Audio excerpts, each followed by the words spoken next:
Governor Punjab عمر سرفراز چیمہ نے Punjab assembly میں ہونے والی ہنگامہ آرائی کو افسوسناک قرار دیا ہے. انہوں نے کہا ہے کہ سیکرٹری پنجاب اسمبلی نے رپورٹ جمع کرا دی ہے. رپورٹ دیکھنے کے بعد فیصلہ ہوگا کہ حلف کس نے لینا ہے. گورنر پنجاب عمر سرفراز چیمہ نے لاہور میں چودھری پرویز الہی کی عیادت کی اور ان کی صحت کے متعلق دریافت کیا. میڈیا سے گفتگو میں گورنر پنجاب نے کہا کہ وہ ایک سیاسی کارکن ہیں اور ان کے پاس آئینی عہدہ ہے. چودھری پرویز الہی نے وزرداری کے ساتھ ایوان چلایا. ان کے ساتھ ہونے والے سلوک پر افسوس ہے.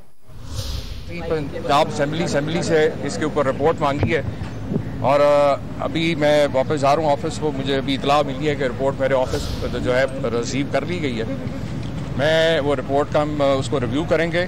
میں نے ایڈوکیٹ جنرل صاحب کو بھی بلایا اس حوالے سے. باقی بھی جو ہمارے پارٹی کے بھی جو آئینی ماہرین ہیں ان سے بھی مشاورت ہوگی اور اس کے بعد یہ فیصلہ ہوگا کہ آئینی طور کے اوپر اس میں کیا آگے آپشن ہیں, کس طرح سے دیکھا جا سکتا ہے, کون اس کا جو ہے چیف منسٹر جو یہ جو کل جس جو الیکٹ جن کو کروایا گیا جس طریقے سے وہ انہوں نے ان کا حلف کس نے لینا ہے اور کب لینا ہے, اس کا فیصلہ اس رپورٹ کو ریویو کرنے کے بعد آئینی ماہرین سے مشاورت کے بعد جو ہے وہ کیا جائے گا.